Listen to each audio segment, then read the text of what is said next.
다윗의 이제 마지막 시간이 다가오고 있는 모습을 보면서 그가 이제 솔로몬에게 유언을 하는 그런 모습을 보게 됩니다. 주일 예배를 이렇게 준비하면서 다윗의 일생을 이야기가 있는 사람이라고 할 것인가, 요셉의 이야기가 있는 인생이라고 말할 것인가 생각하다가 요셉을 정했어요. 그 이유 중에 하나가 다윗이 너무 험한 길을 걸어와서 이해하지 못할 부분들이 많이 있기 때문이죠. 그런데 이 새벽은 그래도 깨어있는 여러분들이기 때문에 이 말씀을 우리 같이 나누면서 그렇구나 라고 생각할 수 있었으면 좋을 부분들이 있습니다. 인생은 한 번 가는 것은 사람에게 정하신 것이라고, 누구라도 이 땅에 태어나서 한 번 살다가 한 번 가는 것은 하나님이 정하신 바입니다. 그런데 우리는 어떤 인생을 살아가고 있을 것일까? 어떤 인생을 살아가는 것일까? 그리고 내 인생이 다 갔을 때 내 인생을 어떻게 돌아보면서 나는 이러한 인생을 살아왔는데 바로 하나님의 은혜로운 삶을 살았어. 그리고 너도 하나님의 은혜로운 삶을 살고 내가 가는 천국으로 올라오기를 원한다 라고 권면할 수 있을까? 이런 생각을 하게 됩니다. 다윗이 아마 솔로몬을 왕으로 임명한 뒤에 아마 어느 정도 같이 살았는지 기억하지는 못해요. 그러나 꽤 긴 시간이었던 것 같아요. 왜냐하면 역대상 23장부터 29장까지 다시 건강을 회복해서 성전 예배의 새로운 규례들도 미리 정했고요. 또 제물을 봉헌하기도 했고요. 또 솔로몬의 왕위 계승을 공포하는 의식을 성대하게 행한 일도 기록되어져 있기 때문에 그래요. 그래서 어쨌든 잘 자기의 생의 마지막을 정리를 하고 그리고 아들에게 이렇게 유언을 남겼다. 그런데 유언을 남기는 정도를 명령하였다라고 하는 단어를 쓰고 있는 것을 보아서 아주 강한 어조며 부탁이었던 것을 알 수가 있습니다. 그런데 어떤 부탁이었느냐? 2절 말씀, 너는 강한 사람이 되어라. 나는 모든 족속, 모든 사람, 땅에 속한 자들의 길로 가고 있는데 임종이 가까웠음을 보고 있는 거죠. 너는 힘써 대장부가 되고 남자다운 남자가 되라. 그죠? 너는 씨를 가진 자야, 진리를 가진 자야. 이제 자라나 완성까지 되라.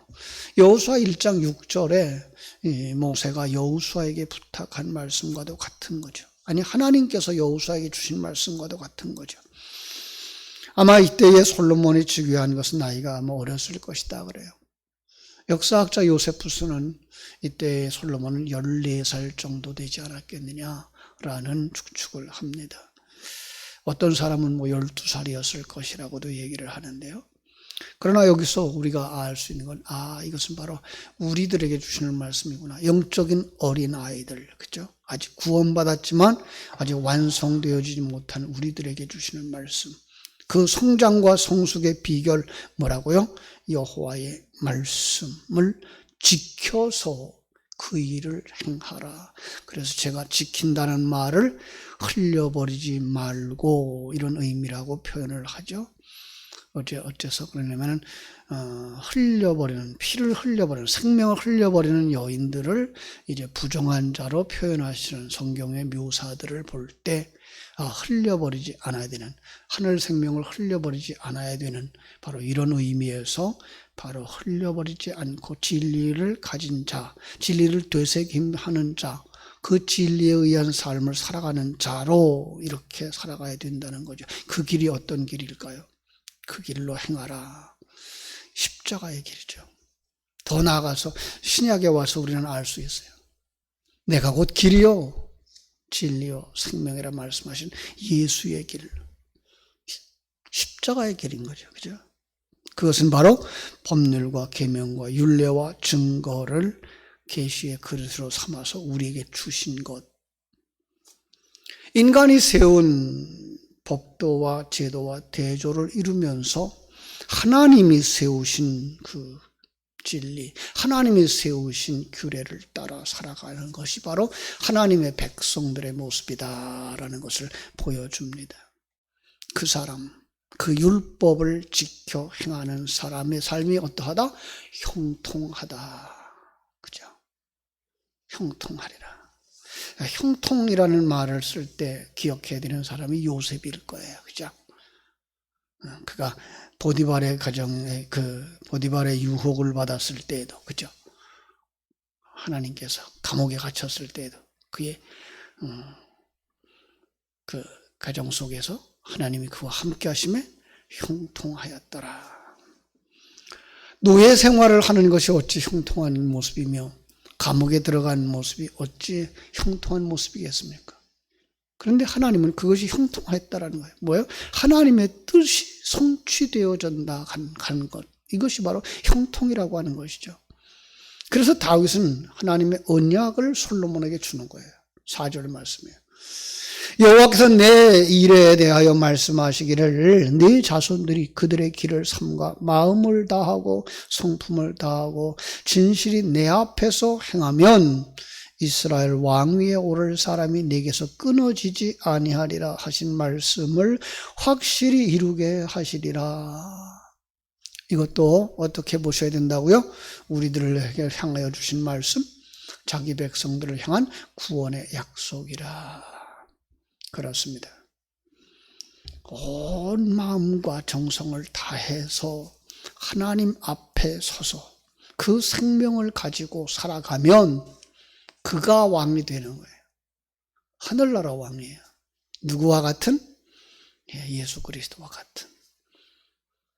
그런 자들을 통해서 또 어떤 사람들이 일어나요? 왕들이 생겨나는 거예요. 구원받을 하나님의 백성들이 생겨나는 거예요. 여러분을 통해서 새로운 왕들이 일어나고, 그죠? 여러분 자손들이 바로 그 반열에 서고 하나님의 영광이 나타나기를 간절히 소원합니다. 자, 그런데 아주 아픈 이야기가 거기에 기록되어 있어요. 5절부터 9절까지의 얘기. 원수를 제거하고 은혜는 갚아라. 5절부터 보면 그래요. 수르야의 아들 요압이 내게 대하여 행한 일, 곧 이스라엘 군대의 두 사령관 넬의 아들 아브넬과 예델의 아들 아마샤에게 행한 일을 네가 알거니와 그가 그들을 죽여 태평시대의 전쟁의 피를 흘리고 전쟁의 피를 자기의 허리에 띤 띠와 발에 신은 신에 묻혔으니 네 지혜대로 행하여 그의 백발이 평안히 수월에 내려가지 못하게 하라. 우리들에게 복수하라, 우리들에게 원수를 갚으라, 인간적인 부탁이었을까요? 그렇게 보지 않으셨으면 좋겠어요. 하나님께서 원수 갚는 일을 누구에게 맡겨요? 예수 그리스도에게 맡겼다. 아, 그 그림을 보여주고 계신 거구나. 그렇게 보셔야 돼요. 그렇게 보셔야 표현할 수가 있어요. 그런데 그 상황이 어떤 상황이었는지 우리 한번 볼 것이 있는데, 수르야의 아들 요압이라고 하는 사람이에요. 수르야는 사실 다윗의 누이였어요. 그죠? 요압은 그녀의 맏아들이었죠. 그런 조카예요, 조카. 다윗의. 그 다음에 솔로몬과는요, 사촌간이 되는 거죠. 그죠? 가족이 원수예요. 여러분, 이건 어떻게 묘사할 수 있죠? 새 사람이 내 안에 생겨나자 내 안에 있던 옛사람과 뭐가 돼요? 원수가 되는 그런 그림 그리는 거죠. 그렇게 보시면 아주 쉽잖아요. 그래서 내 새 사람과 옛사람은 각각 가는 길이 달라. 한 사람은 천국 길로 가야 되고 한 사람은 지옥 길로 가야 돼요. 지옥 길로 가려고 우리를 끌고 가려고 하는 그 옛사람 어떻게 해야 돼요? 벗어버려야 되죠. 그죠? 잘라버려야 되죠. 그것 가지고 같이 갈 수가 없어요. 한번 생각해 보자고요. 여기 요압이라고 하는 사람 잘한 거 없나요? 있어요. 그런데 그가 잘한 것 잘못한 것 따지는 것이 아니라고 그냥 그를 제거하라는 거예요. 왜? 그는 하늘 생명이 없는 자이기 때문에요. 그래서 그는 방자히 행했다 그러고 자기 주관자였다는 거예요. 거듭나지 못한 사람을 묘사하고 있기 때문에 그는 지옥 간다. 그리고 시올에 내려가게 하라 이 말을 하고 있는 거죠. 그렇죠? 그런데 내 지혜대로 하라. 요압은 그때까지도 군대 장관 다윗의 조카로서 다윗이 왕이 되는데 큰 공을 세운 사람이었어요. 그러한 납득이 갈 만한 처벌의 정당성과 적절한 시기를 네가 찾아서 시행을 하라라고 지혜로 하라고 부탁을 하는 거죠. 그죠? 실제로 솔로몬은 아도니아의 불의한 시도가 재차 드러났을 때 그의 동조자였던 요압도 함께 처단을 하는 것 나중에 우리가 살펴볼 수가 있습니다. 역사 속에서는 이렇게 볼 수가 있죠. 다윗은 자신의 손으로 직접 요압을 처단하지 않고 왜 아들 솔로몬에게 그 일을 위임했는가? 솔로몬 왕국의 그 견고함을 위해서라고 볼 수가 있고요. 그죠? 더 나아가서는 하나님이 공의의 실현, 구원과 심판을 동시에 보여주기 위하여서 솔로몬 시대에 그죠? 은혜를 베풀 자들, 받을 자들을 은혜를 베풀고 벌을 받아야 될 자들을 벌을 받는 그림을 이렇게 그려주기 위해서 이렇게 말씀했다라고 보시면 될 것입니다. 그래서 7절은 말하죠. 마땅히 길르앗 바르실레의 아들들에게 은총을 베풀어 그들이 네 상에서 먹는 자 중에 참여하게 하라. 내가 네 형 압살롬의 낯을 피하여 도망할 때에 그들이 내게 왔느니라. 나왔느니라. 바실레 압살롬이 난을 당하여서 다윗이 정처 없이 피난길에 나서서 극도의 곤경에 빠졌을 때, 어려움을 당했을 때 이 바실레는 여러 가지 식물로 다윗과 그의 일행의 굶주림과 목마름을 채워주는 선행을 다윗과 그 일행들에게 베풀었던 것, 사무엘하 17장을 보면 알 수가 있습니다. 따라서 후일 다윗이 압살롬의 난을 진압하고 이제 환궁하는 길에 올랐을 때 그 바실레와 약속을 했죠. 너와 네 후손들을 내가 보살피겠다고. 이 다윗이 그러한 바실레의 선행을 기억하면서 그 약속을 솔로몬에게 계속 지켜나가도록 요청하고 있는 거예요. 그죠? 은혜를 베풀라. 그죠? 은혜 받을 자에게 은혜를 베풀라. 또 한 사람, 시므이가 나와요. 8절로 9절. 게라의 아들 시므이. 게라의 후손이라는 뜻이죠. 너와 함께 있나니, 네 가까이에 있나니. 그때는 그는 어떤 사람? 독한 말로 나를 저주한 사람. 압살롬의 난이 평정된 후에 다윗이 예루살렘으로 환궁할 때 자신의 잘못에 대해서 시므이가 급히 그 환영단 1,000명을 이끌고 요단으로 내려가 다윗 왕을 영접하는 기회주의적인 처신을 했죠. 그때 죽이지 아니하겠다고 약속을 했어요. 다윗이 보류한 거예요. 그죠? 그러나 9절 말씀 뭐라 그러는가 하면 그를 무죄한 자로 여기지는 말라. 물론 아들 솔로몬은 맹세에 대한 책임은 없어요. 시므이에 대한 처벌 집행할 때가 왔다는 거죠. 다윗은 시므이의 행위, 하나님의 기름 부음 받은 자에 대한 도전을 어떻게 하라고요? 처단하는 거죠.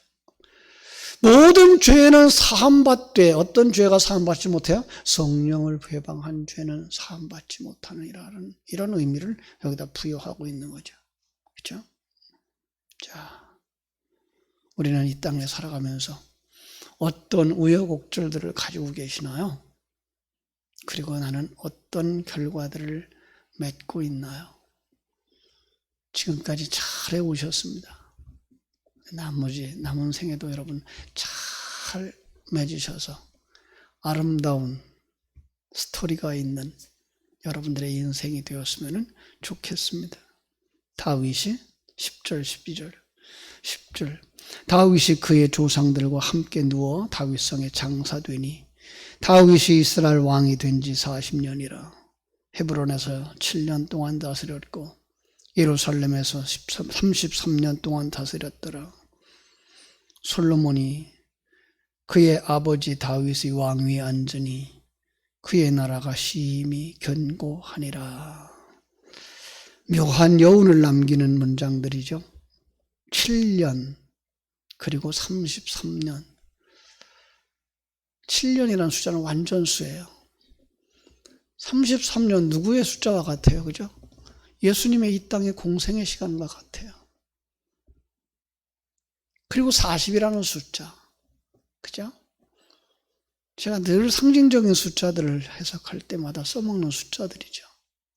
우리가 이 시간과 공간 세계 속에 살아가는 신앙생활하는 기간을 40이라는 숫자로 보고 있죠. 3년 반이라는 숫자로 보고 있고요. 그죠?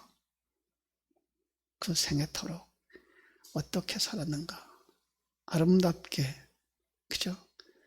임마누엘 하는 하나님과 함께 걸어가는 그 길. 그래서 여러분 생애가 아름다웠어. 하나님이 함께 해주셔서 나는 이러한 일들을 행하다가 나는 이렇게 깨달았고 이런 것들을 나는 남길 수가 있었어 라고 말할 수 있는 아름다운 인생의 이야기를 후대들도 기억하고 우리 자손들에게도 남겨주고 갈 수 있는 여러분들 되어지기를 주님의 이름으로 부탁을 드립니다. 기도하겠습니다. 하나님 우리 아버지, 하나님의 크신 은혜와 사랑을 감사하고 감사합니다. 다윗의 일생 감사하는 일생이었습니다. 목동으로 살다가 목동으로 죽을 수밖에 없는 한평생이었을지도 모를 텐데 하나님은 그를 택하시고 불러서 왕의 총애를 받는 신하의 역할을 그리고 왕으로 세우셔서 7년 동안 생활과 33년 동안의 생활, 수많은 우여곡절한 전쟁 속에서 하나님의 인도하심을 받았고 하나님의 도우심으로 말미암아 승리의 삶을 살았고 그리고 아름다운 성전을 건축할 준비를 하고 솔로몬에게 그 역할을 맡기면서 그의 생애를 마감하는 모습을 보며 우리는 어떤 인생을 살았는가 점검해 볼 수 있는 귀한 시간 주셨으니 감사합니다. 정녕 하나님께서 다윗을 만나니 내 마음에 합한 사람이라 라고 말씀하셨던 것처럼 오늘 머리 숙인 한 사람 한 사람을 기억하면서 너 그 사람을 아니? 그 사람은 내 마음에 합한 사람이야. 다윗과 같은 사람이었어 라고 말할 수 있는 복된 성도들이 되게 하여 주시옵소서. 오늘 이 새벽에도 우리 강석분 권사님 하나님 앞에 귀한 예물을 정성껏 드립니다. 과부의 랩돈을 기뻐 받으셨던 하나님, 하나님께서 우리 권사님에게 어떤 감사의 조건을 주셨는지 알지 못하지만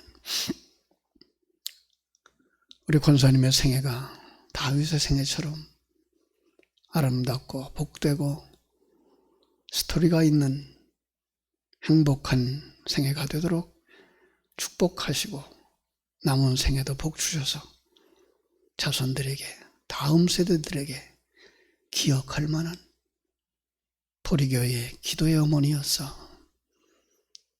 우리 자손들을 위하여서 축복하는 축복의 어머니였어 라고 기억할 수 있는 복된 우리 권사님 되도록 도우시고 역사하여 주시옵소서.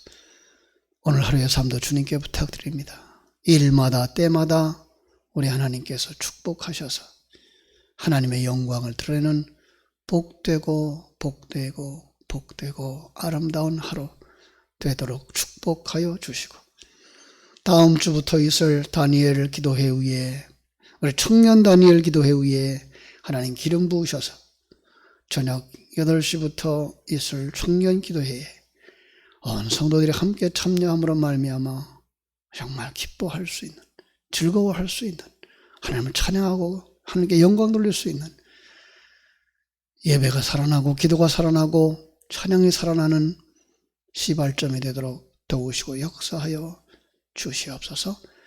거룩하신 예수님 이름으로 기도드리옵나이다. 아멘.